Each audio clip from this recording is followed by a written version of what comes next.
مفتی صاحب، فرمائی سے والے سے جو نماز پڑھ کے فوراً مسجد سے باہر نکل جاتا ہے وہ منافق ہے۔ اللہ رب العزت ہمارے اس عالم دین کو بھی سمجھ دے، تھوڑی سی بصیرت دے تو اپنے نمازیوں کے ساتھ یہ انداز گفتگو کیسا ہے۔ اگر کوئی ضرورت مند آدمی نماز کے خاتمے پر گھر جانا چاہے، باہر نکلنا چاہے تو اس کی رکاوٹ کیا ہے؟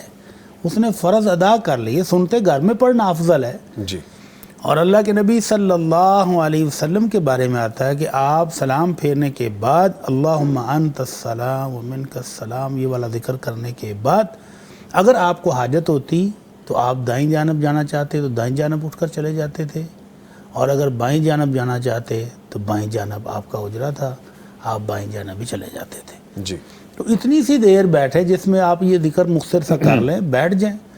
اگر مسجد میں کوئی بیٹھا ہے نماز کے بعد، اس کی شان ہے، فضیلت ہے کہ اس کے لیے فرشتے دعائیں کرتے ہیں، اللہم اغفر لہ، اللہم ارحمہ، اللہم تب علیہ، اس کے لیے دعائیں کرتے ہیں کہ اللہ اس کو بخش دے، اللہ اس پر رحم فرما، اللہ اس کی توبہ قبول فرما۔ جب تک وہ بیٹھا رہتا ہے اس کے لیے دعائیں کرتے رہتے ہیں فرشتے۔ تو یہ شان اور فضیلت ہے بیٹھے رہنے کی۔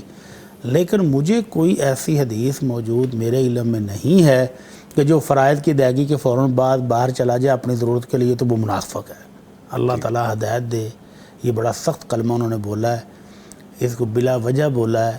ان بزرگوں سے ان کو معذرت کرنی چاہیے اور ان کی دل آزاری پر بھی معذرت کرنی چاہیے۔ اور یہ جو کلمہ انہوں نے بولا نا کہ جو باہر نکل جاتا ہے نماز کے بعد وہ منافق ہے، اس پر ان کو ضرور غور کرنا چاہیے۔ ٹھیک ہے، ایک بات تو یہ، دوسری بات یہ بھی کہ چاہے وہ کوئی بھی فرض نماز ہے یا چاہے جمعے کی ادائیگی کے بعد باہر نکلے ہیں تو جمعہ ہے یا کوئی بھی فرض فرض کوئی بھی ہو، نماز ہے، جب فرائض اس نے پڑھ لیے تو اس کی ادائیگی ہو گئی، اب وہ نوافل سنتے گھر جا کر پڑھے۔